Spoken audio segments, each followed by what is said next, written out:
get by.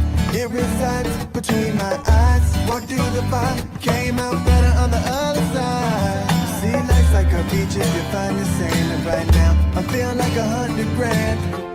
You are listening to Inspired Insider with your host, Dr. Jeremy Wise.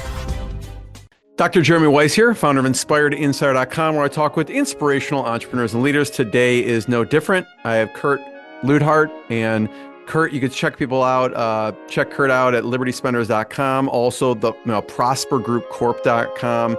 And Kurt, before I formally introduce you, I always like to point out other episodes of the podcast people should check out. We were introduced by Dan Cashel.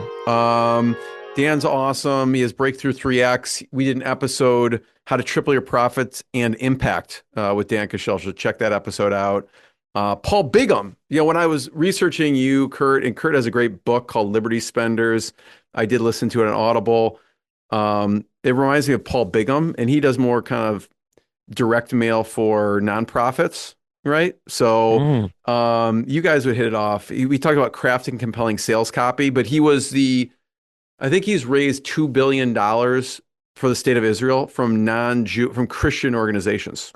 So it's like some amazing gold about copywriting sales in that interview. Richard Viguerie, I don't know if you know Richard Viguerie, talked about building political movements. I think he started with Reagan. He did. And he was at the time in his 80s and still working like 12 hours a day. So that's a fascinating one. And on the other side of the aisle, we had Mike Nellis, who had the magic of direct response and AIs for not conservative, for more democratic stuff. So on the other side of the aisle. But wow. Anyways, check those out and more. Richard? Or anytime anybody can listen to Richard Viguerie, they should do it. He is the father of direct mail fundraising, at least on the conservative side of the aisle. And I am coming in as probably a sort of third generation after, or second generation after him. The people who came into politics are sort of his grandchildren, if you will. And of course, we do direct response email and that sort of thing, and got a chance to work with Viguerie and his company through the years. He's a great person to listen to about this kind of thing. And you're absolutely right. And got it all going under Ronald Reagan. Amazing. And he was on The Daily Show at one point. I watched a clip of him featured on The Daily Show. I don't know how long ago it was, but it's pretty interesting. And by the way, this episode is brought to you by Rise 25. At Rise 25, we help businesses connect to their dream relationships and partnerships. We do that in a few ways. One, we're an easy button for a company to launch and run a podcast. We do the strategy, accountability, and the full execution and production. Number two, we're an easy button for a company's gifting. So we make gifting and staying top of mind for clients, partners, prospects, even people send it to their staff from a culture perspective. You just give us the list, we'll do everything else. And for us, Kurt, it's not like one gift. We send a campaign of gifts. So it's maybe 3 to 4 gifts a year for 4 or 5 years. So we kind of call ourselves the magic elves that run in the background to make it stress-free for that company to build amazing relationships. And, over the past 15 years, I found no better way than to, one, profile the people and companies I admire in my podcast and send them sweet treats in the mail. So if you have questions, go to rise25.com or email support@rise25.com. Yes. So finally, I get to Kurt Luidhardt. He's CEO and co-founder of the Prosper Group with his wife, Kristen. And the Prosper Group is a leading digital agency. Obviously, they serve Republican politics, but they serve other companies as well. And he started it with his wife in 2006. And through the Prosper Group, their team has helped raise over $500 million. They've helped elect more than 100 members of Congress, 15 U.S. senators, 15 governors, and a president. And the same precision when I research this stuff, Kurt, the same marketing data storytelling can be used for anything, right? It doesn't have to be Absolutely. For this. Obviously, you've used it to shape national campaigns. And now it actually helps power Liberty Business Alliance. And so people can check out libertyspenders.com. But Liberty Business Alliance connects founders to the $5 trillion of Liberty spender market. That means millions of Christian and conservative consumers ready to support companies that share their values, right? I know they founded a dozen companies, profitably exited three of them. And I do want to mention the book, Liberty Spenders, which is how to reach the $5 trillion market of high value conservative faith-based clients to grow your business. Kurt, thanks for joining me. Yeah, I'm excited to be here. Let's start off with Prosper Group and what you do. And I'm going to pull up the site. Yeah. Well, Prosper Group was started in 2006. My wife and I met in college in the College Republicans, no more nerdy meet cute that meet in a College Republican club, and decided we really wanted to get both passionate about being involved in Republican politics. And we thought, man, we're just going to go out and change the world. And so started working for political candidates, focusing on digital. And the reason we were focused on digital in 2006 was because we thought this is sort of emerging, digital marketing for political candidates. And so we got involved in that. Now, almost 20 years later, we've helped elect over 100 members of Congress, 15 governors, 15 U.S. senators, and we were on the ground managing digital fundraising activities for Donald Trump even in 2016, which was a unique experience. We'll get into Liberty Spenders. And if anyone's listening to the audio, there is a video here, and we have Liberty Spenders here, and we have, Prosper Group Corp. But I do want to dig into the Prosper Group Corp for a second. And because in your book, you talk about this. It doesn't go into all the detail that I wanted to know, but there was a very successful email campaign with Donald Trump. Yeah. And regardless of what you think of Donald Trump or politics, put that aside, or just listen to the actual message, because this is it's a fiery topic for people depending on either side. So I always tell people, just listen to the content. Don't worry about the politics for a second here. So what'd you do with Donald Trump and the email? Yeah, it's a fascinating story. We it feels like a million years ago, but in the summer of 2016, in May, Donald Trump finally vanquished his final opponent in the Republican primary, Ted Cruz, in Indiana, my home state. And we then reached out to Donald Trump after and said, well, do you need any help on digital? And Trump was such a surprise candidate, whereas Hillary had 250 people in her digital marketing department alone. Trump was operating with just Brad Parscale at the time, who eventually became his campaign manager in 2020, and a couple of his staff. And so they needed to really grow super fast. And I just happened to get Brad Parscale on the phone. I mean, nobody in the business knew who he was at the time because he had not really worked in politics previously. He had a pre-existing relationship with Trump. And so we ended up meeting with him, and by June, we were hired to help spool up a digital fundraising operation, which didn't exist previously because Trump had self-funded his entire primary to the tune of about $38 million of his own money, and he had not really formally ever asked anyone for money at that time. He had built an email list, but he hadn't sent an email to them because he's not asking for anything. And so we were to help him with a standing start, build out a fundraising campaign on email, which I could go on because there's probably 45 minutes on just what all happened in the first 2 weeks alone.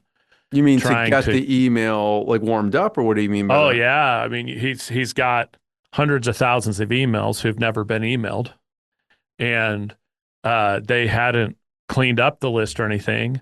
And you've got a lot of pranksters. There was some prankster who got on his website and loaded up every member of the Swedish parliament or something. And so, all the emails got validated because they were real emails, but they weren't real people who signed up on their own. So we sent out our first email blast, every member of the Swedish parliament got a solicitation from Donald Trump asking for money, which became a bit of a story. And, because technically Someone he opted was, them in. yeah, someone opted him in, but you can't solicit a foreign person for money for your campaign. And so we had sent an email to these people, not knowing who they were, asking them for money. They can't give, we can't receive money. So it's just kind of those kinds of things that normally, if you had a year or so to build everything out, you'd have all nailed down. Didn't happen. But we were also trying to convince the president to do email fundraising, and what to do and what to ask for. Of course, it wasn't the president at the time, but he was trying to find out what he wanted to say in his first email was even a thing. We wanted to offer signed copies of his book or some other things as a way to kind of, and he thought, well, I don't want to personally, he says, I can't, if we sell 10,000 of these, I can't personally sign all of these. And he felt like, well, I can't use an auto pen. That's not really, my signature. I was just all of this going on. Finally, what we settled on and he and his team liked was an email that offered a matching contribution from Trump. So if we raised $1 million, Trump would put in another $1 million, which is always nice, when your donor feels like, well, hey, I'm doubling. If I give $1, I'm really getting $2, and Trump could do that legally. And so we got all spooled up, and that same email I was referencing with the Swedish parliament or whatever, we sent out, and that was his first email solicitation. It was in the summer, so I think June, might have been late May.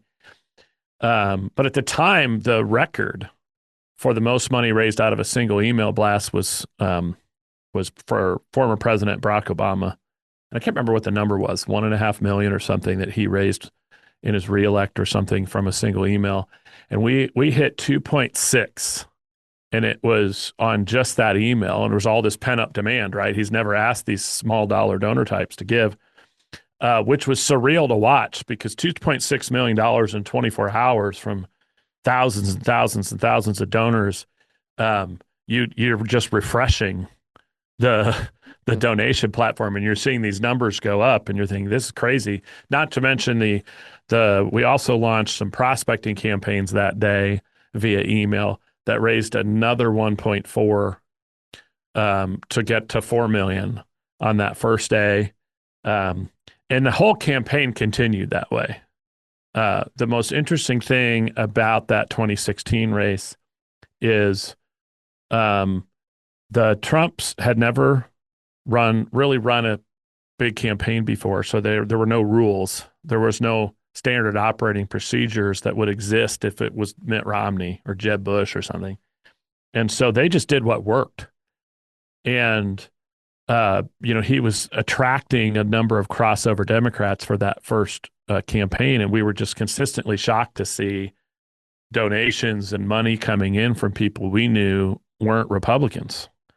So it was just a really interesting campaign to be involved with. We ended up doing much, but not all, of his copywriting for his email campaigns.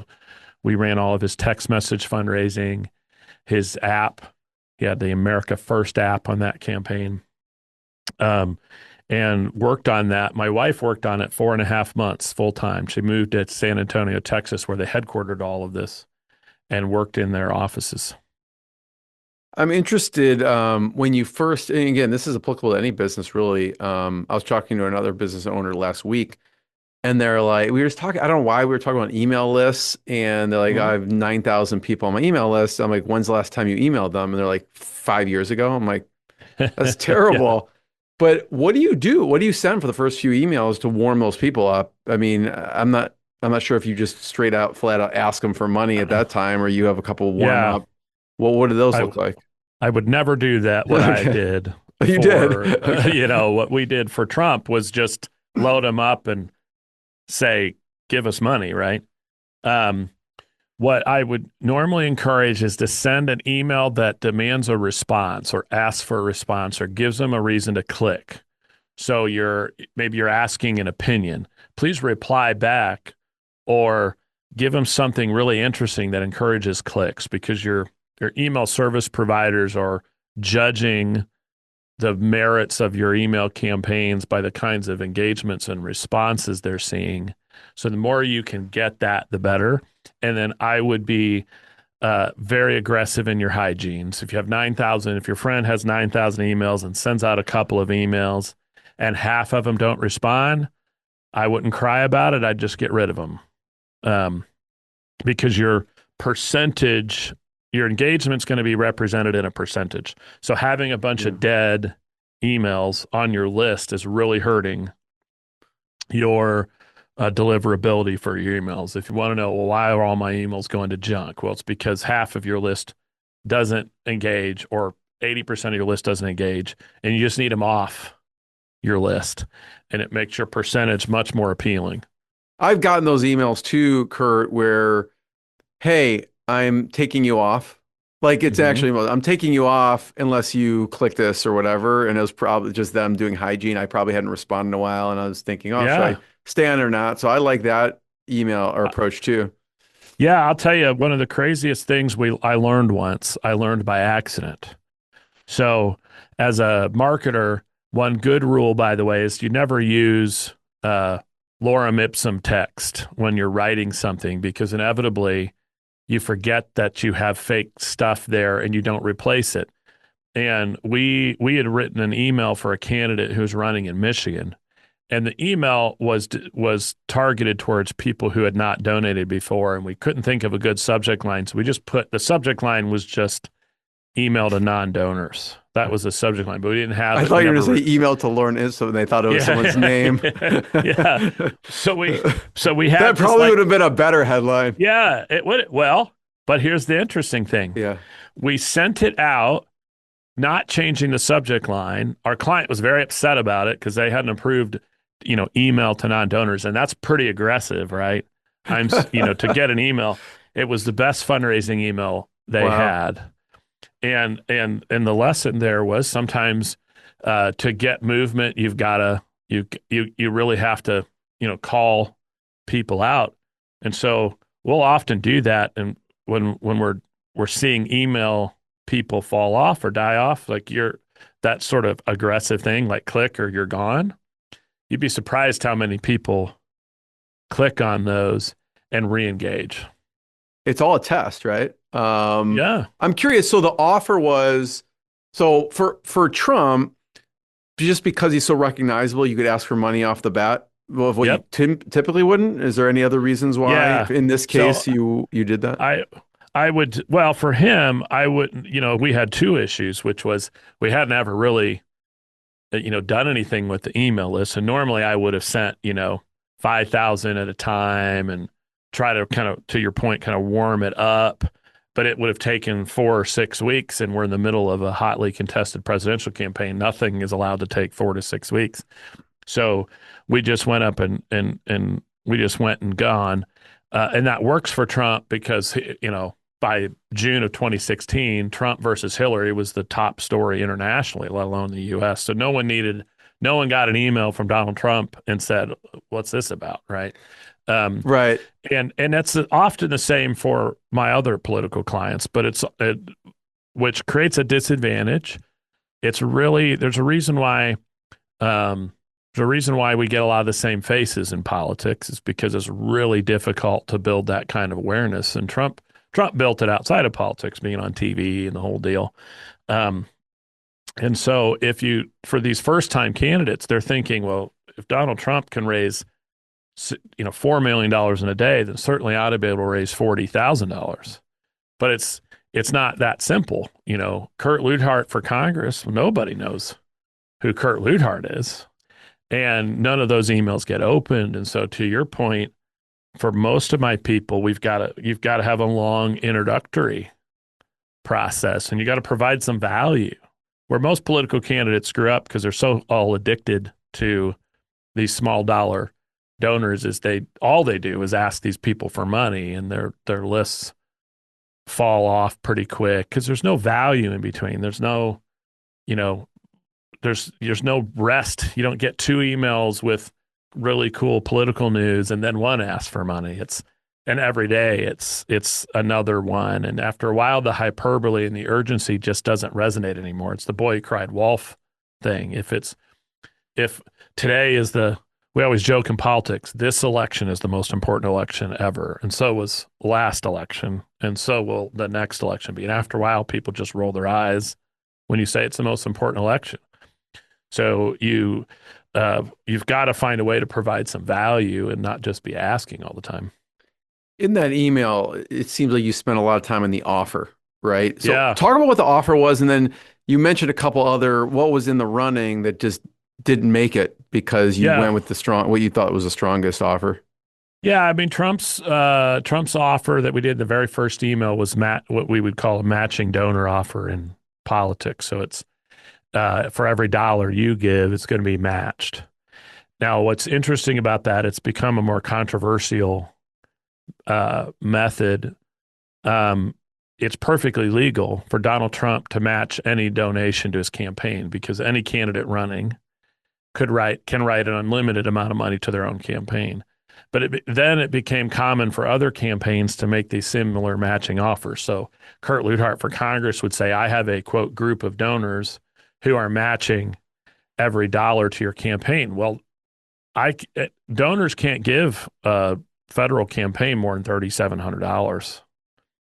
So some of these folks who were making these matching donor offers weren't telling the truth, right? That it was actually happening. It's not even legal because you can't, you'd have to have a group of 1,000 donors to match that because they are maxed out at $3,700. But so that was our offer. It worked really well, very credible. Trump had already given $38 million, and it was super exciting. But we were also looking, and eventually did for the campaign, things where people could get a copy of his book, The Art of the Deal, right? And you could get autographed copies, and eventually you could get MAGA hats and autographed if you MAGA donate hats. enough, type of thing. Yeah, you donate $25 and we'll send you this, or $50. I think eventually they were testing on Facebook a $280 offer for a copy of The Art of the Deal, right? Which you could buy used for $5, right? With him signing it or not signing it? They did both. Oh, both. Okay. And eventually, eventually it was clear, we were selling tens of thousands of these signed merchandise, and he was okay with an auto pen, right? So we could auto pen some of the merchandise, right? So those did really well. Things like, and we didn't run the Facebook campaigns ourselves, but on Facebook, those Art of the Deal things, the books were good offers. Even in his reelection campaign, which we didn't do this part, but Ted Cruz, who's one of our clients, the Trump campaign offered a Ted Cruz book to people who gave to his campaign, and that did really well. You're like, I'm not going to sign it, but Ted Cruz will sign his 10,000. Well, yeah. We'll get him carpal tunnel. That's fine. But really what works in politics is urgency. That's really good. For a lot of businesses. By the way, it's not just politics, right? I mean, this applies to everything. Yeah, this absolutely applies. It's just harder to do. Yeah. If you're a business, sometimes it's hard. People might you have to be interested have some in your kind product. of manufacturer urgency somehow. How do you get them to pull the trigger today? Well, in politics, the election is in November. So I can't procrastinate and then decide to give him money in December. I got to do it now. And there's a number of milestones. Oh, let's give around the debate. We need to raise money for this, or we need to launch this television advertisement. So you can create urgency. That's always really effective, but it's got to be credible. And again, I think that's where people struggle in politics is everything's always urgent all the time. If everything is urgent, then nothing is, right? And then you've got to create emotion, right? So people in all things, business or politics, decisions are made emotionally, justified intellectually. So a political donation, particularly a $25 one, tends to be an impulse buy. Like people don't sit down at the kitchen table and say and discuss with their spouse and kids, should we donate money to this campaign? You do that when you buy a car. You don't do that when you donate. You get an email, you get a solicitation, you hear something on TV, you get upset, you get emotional, you get excited, and you give money. So it's creating that emotion, which is also why so much of our political communication is negative, because the easiest way to create that emotion is to get people worked up. You know, if Donald Trump is elected, this bad thing will happen. If Kamala Harris is elected, this bad thing will happen. It'll probably happen to you, and so you need to. So that emotion combined with urgency is what's powerful for contributions. And that's why you're seeing politicians got really good at it, which is why you're seeing so much money coming in now from these small dollar contributions. I think Trump raised well over $100 million from small dollar contributors. And that was when he started in June. And I think Obama's numbers were bigger. And that's really driving a lot of our politics these days as well. There's a lot of lessons there, Kurt, and from the urgency to the offer to the matching. I mean, even businesses, when you talk about matching or buy one get, give one. Yep. You have companies like, I don't know if they're still doing it or not, but like Warby Parker provides a pair of glasses to someone in need, or Tom Shoes, or Bombas socks. All of those are doing the same type of matching, so to speak, right? Absolutely. And getting creative and trying. What we did a lot in political also is you try a lot of stuff. They were constantly testing, trying things. That's how we found out we could raise money from Democrats, is one day somebody said, okay, let's open up the targeting. In fact, it was so surprising that during the Trump 2016 campaign, I remember an article coming out written by a political consultant talking about how ridiculous it was that he was seeing ads from Trump, that he was a known Democrat, super hardcore Democrat. And what they didn't realize, he was getting so many crossover votes. He was profiting off of asking Democrats for money in 2016, particularly from, the decisive, group for Trump in 2016 was rural white Democrats or independents who voted for him. And those people were given to him and turning out in the end in these giant margins. So being willing to try stuff. And I think it's interesting. I don't think anyone but Trump would have tried that. And Brad Parscale, by the way, who ran that operation. So Brad wasn't from politics. So he didn't come. My preconceived notion, I would have said, we're not even going to try to target Democrats, because I would have said that's totally unprofessional. It's not a best practice. Why would we waste our money? Brad's like, let's turn it on, try it, see what happens. And I think as businesses too, be okay to just try stuff. Don't feel bad when it doesn't work, and move on to the next thing. And you might be shocked what works and what really connects.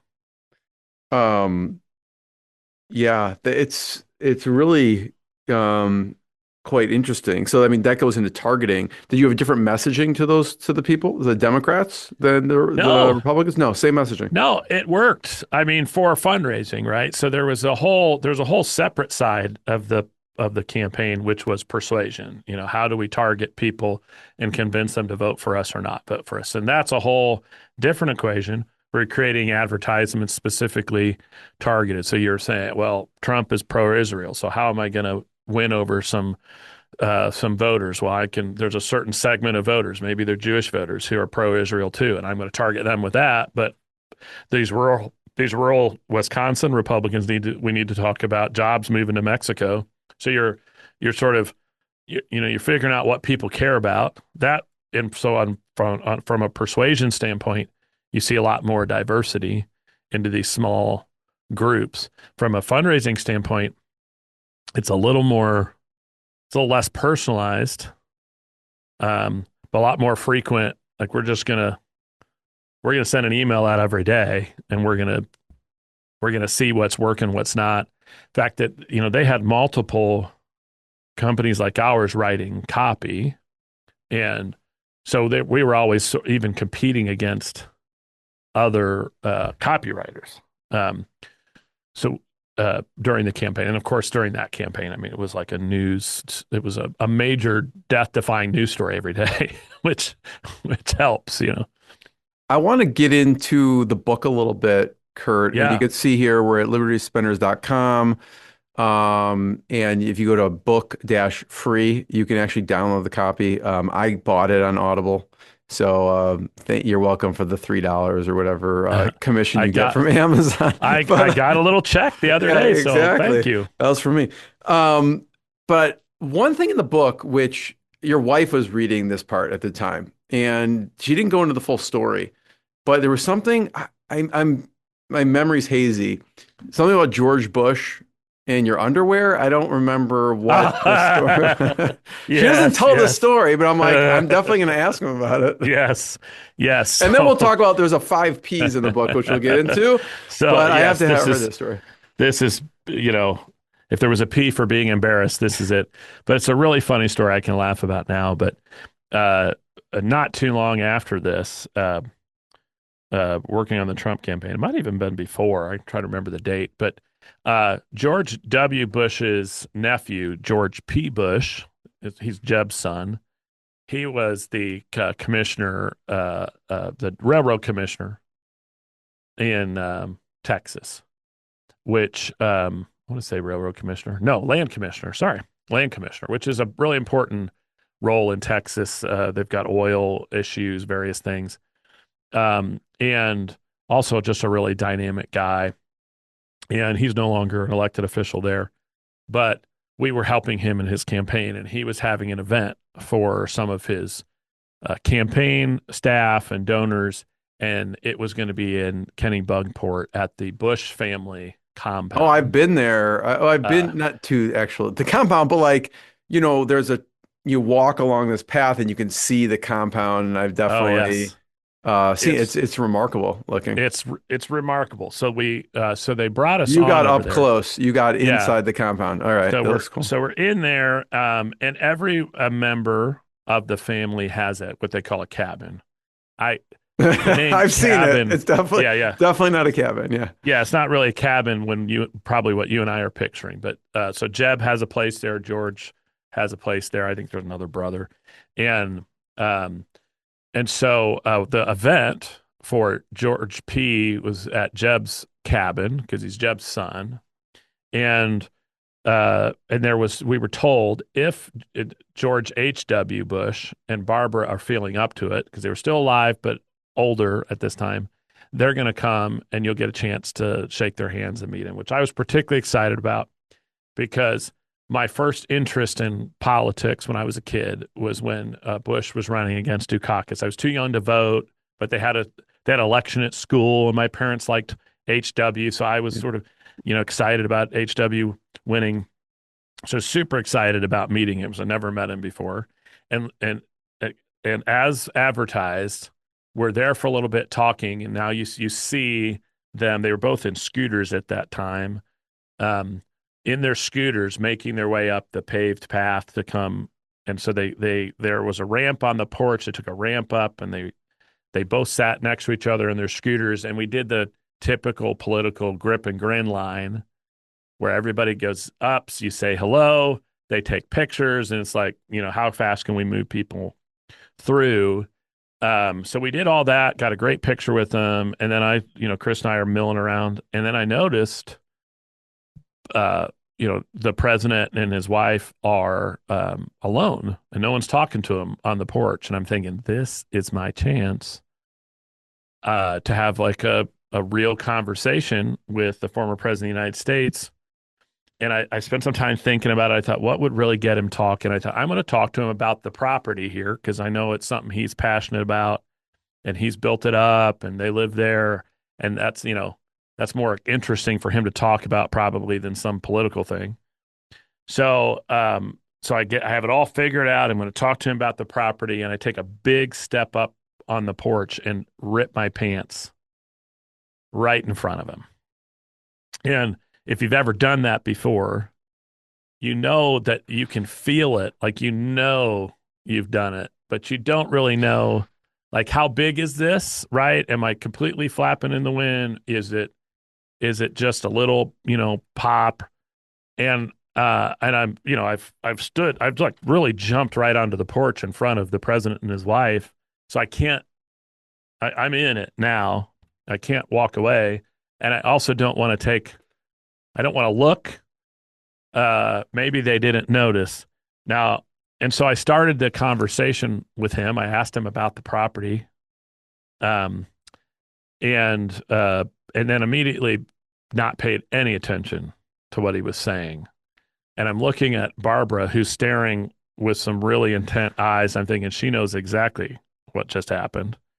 And I'm not at all listening to him. And then, sometimes you're not listening to somebody in a conversation and they stop talking and the tone of voice, they asked you a question and you're supposed to say something.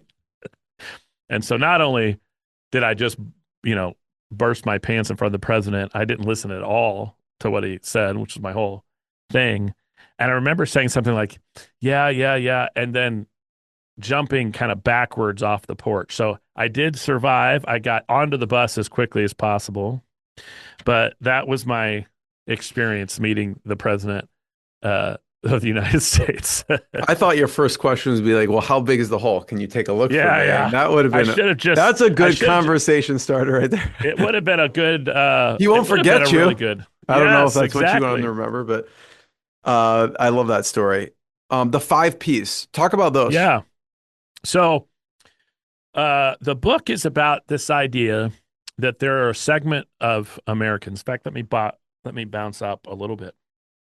82% of all Americans, no matter where they are politically or faith-wise, say that they really, really want the brands they do business with to match their values. And 75% of all Americans say they've switched a brand in the last 12 months over some kind of brand misalignment. And Kristen and I, because of our almost 25 years really of work in Republican politics, we have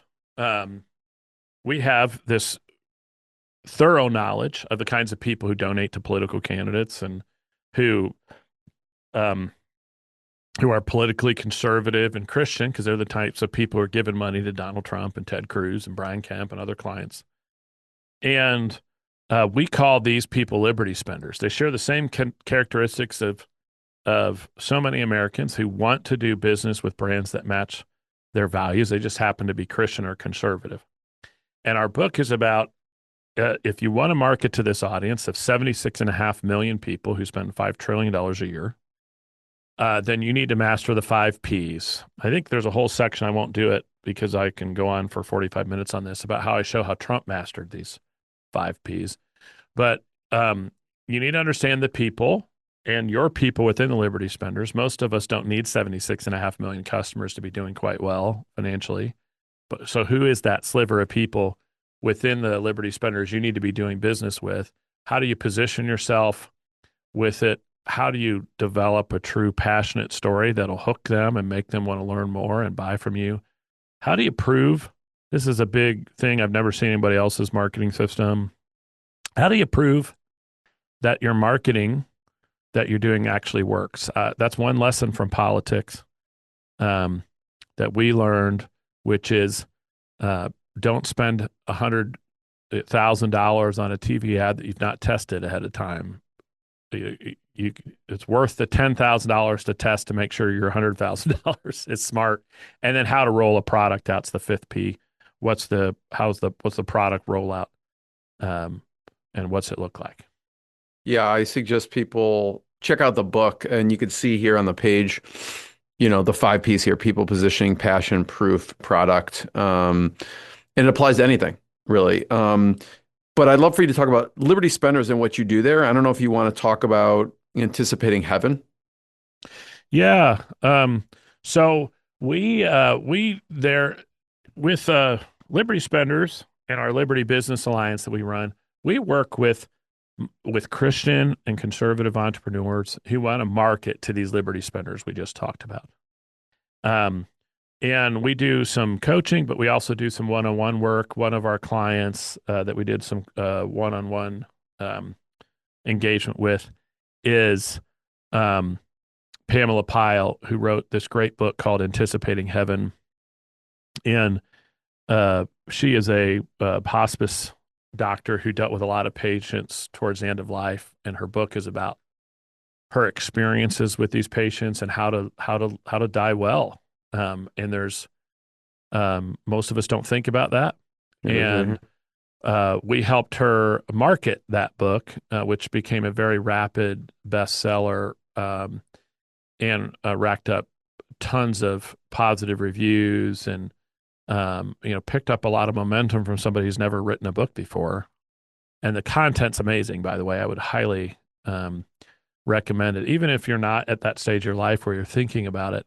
Most of us have a family member who's going through that stage in life, and doing that right's important. One of the things that Pamela says in her book, and she says when you talk to her, most American families, many American families, are spending $80,000 in the last week of their relative's life, and on things that may not be necessary. So there's a whole host of really practical things in that book too. But we helped her market it, helped her achieve bestseller status, helped book some media for her, and she just fits our kind of Christian profile really well because her book is written from a faith-based perspective. When you say marketing, talk about just, I mean, maybe big picture, like type of campaigns. Are you doing email Yeah. campaigns, doing Facebook? Are you doing TV? Like what kind of marketing are you looking into for something like this? For her, we concentrated a lot on email and on text messaging.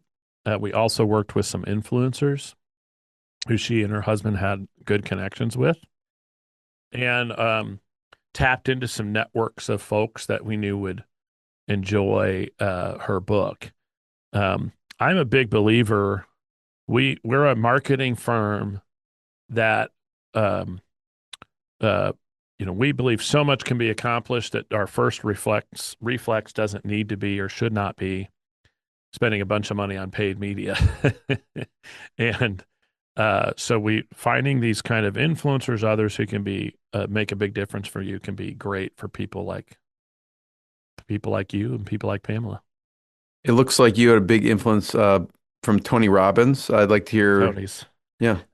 Absolutely. I had such a I went to my very first Tony Robbins event, which was a Unleash the Power Within in LA in 2019.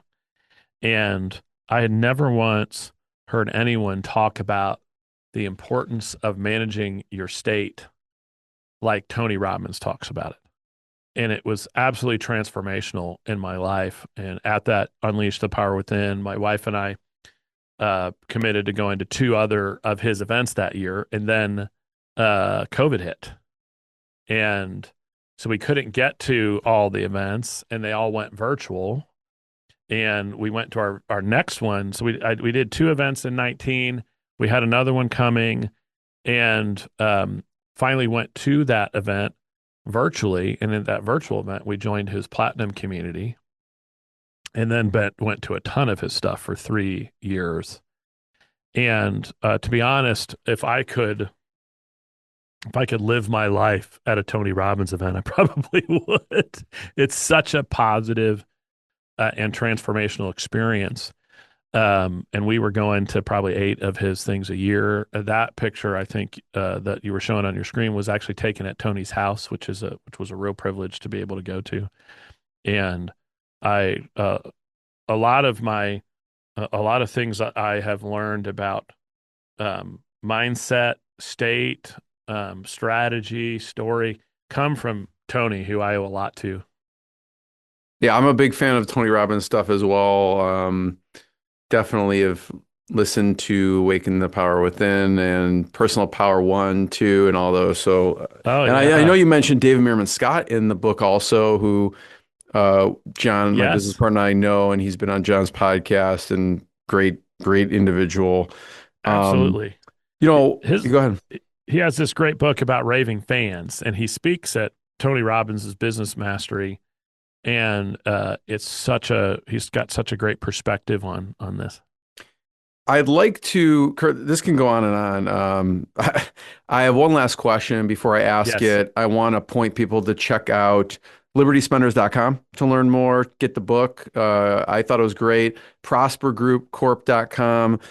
Just last question is just businesses that you love because of the 5 Ps. And when I think of this stuff and in the genre I think of Aaron and Alan Baylor of Four Patriots. I think of their stuff, and it makes me think of Lee Bellinger and Independent Living News and some other businesses. What are some of yours when you consider your five Ps? Yeah. I know you talk about some of this in the book as well, but I just like to hear your personals.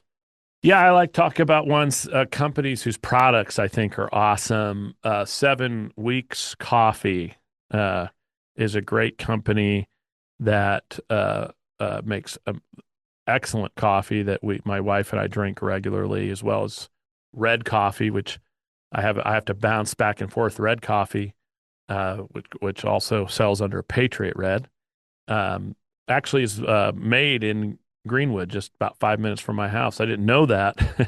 Wow. And lo and behold, I can actually drive over and pick it up fresh from the roastery.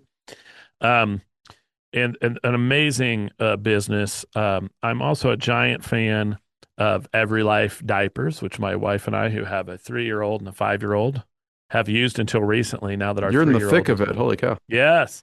He's been potty trained, so no need for Every Life diapers anymore, but absolutely great company.